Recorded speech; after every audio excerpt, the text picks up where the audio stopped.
শিক্ষা কেন্দ্র মাঠ এটা একটা আধুনিক সেন্টার হিসেবে রূপান্তর দিতে পারবো।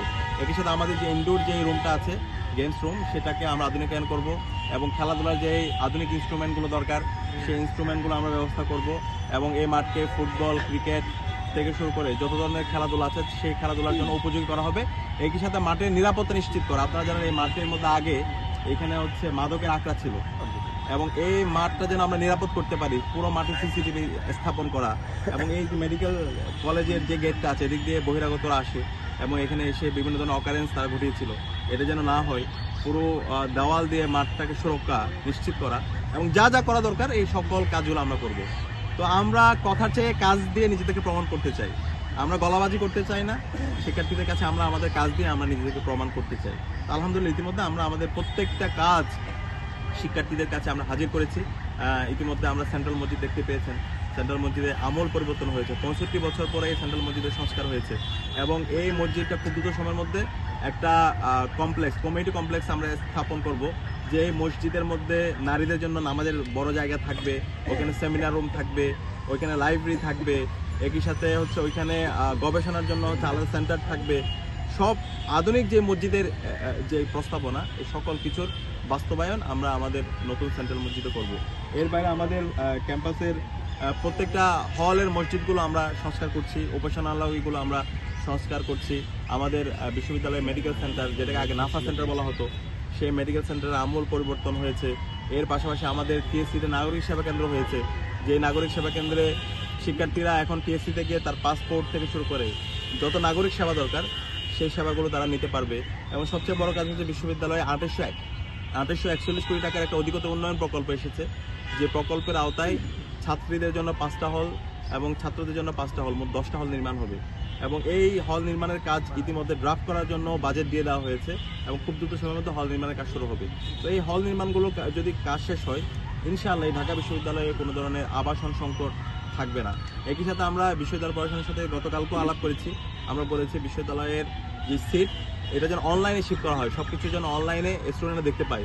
ফার্স্ট ইয়ার শিক্ষার্থীরা এসে সে কয় নাম্বার রুমে থাকবে সেটা অনলাইনের মধ্যে ওয়েবসাইটের মধ্যে দিয়ে দেওয়া হবে এবং তার যেদিন ছাত্রদের শেষ হবে সেদিনেই আবার নতুন একজনকে অ্যালটমেন্ট দিয়ে দেওয়া হবে।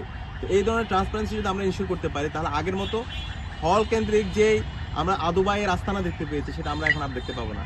আগে দেখা গেছে আপনার হচ্ছে অনার্স মাস্টার শেষ হওয়ার পরে চাকরি না পাওয়ার আগ পর্যন্ত হলে থেকে যেত, অথবা কেউ পলিটিক্স করে সেই পলিটিক্স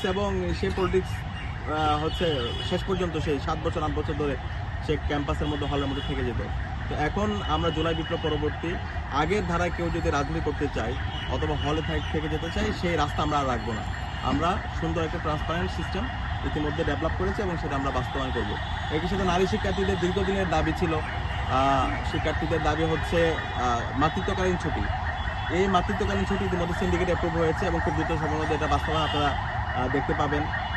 একই সাথে সন্ধ্যাকালীন বাস, যেটা শিক্ষার্থীদের দীর্ঘদিনের দাবি, সেটা আমরা চালু করেছি এবং শনিবারের বাস সার্ভিসটা খুব দ্রুত সময়ের মধ্যে চালু হবে এবং নারীদের জন্য আলাদা আমরা বাস নিয়ে আসতেছি, যেন যে হলগুলো আমাদের ক্যাম্পাসের বাইরে আছে শিক্ষার্থীরা যেন স্বাভাবিকভাবে তারা আসতে পারে এবং সঠিক সময় তারা বাসগুলো পায়।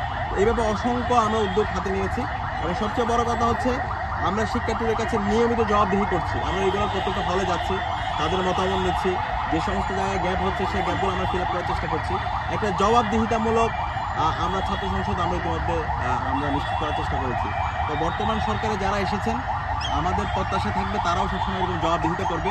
ডাকসু যেভাবে জবাবদিহি করছে শিক্ষার্থীদের কাছে, রেগুলার যেভাবে তারা হচ্ছে তাদের কাজের ইশতেহারগুলো পর্যালোচনা করছে, বর্তমান যে সরকার এসেছে তারাও যারা নাগরিকদের কাছে জনগণের কাছে যে ইশতেহার দিয়েছে সেই ইশতেহার নিয়ে তারা জনগণের কাছে যাবে, জনগণের কাছে জবাবদিহি করবে এবং জনগণের যে ক্ষমতা সেই ক্ষমতা জনগণের হাতে তুলে দেবে এবং একটা ট্রান্সপারেন্ট সিস্টেম তারা ডেভেলপ করবে। তো আমরা আশা করছি আমরা ডাকসুর মাধ্যমে বাংলাদেশে যে চমৎকার বার্তা দিয়েছি সেই বার্তাটা সারা দেশব্যাপী ছড়িয়ে পড়বে।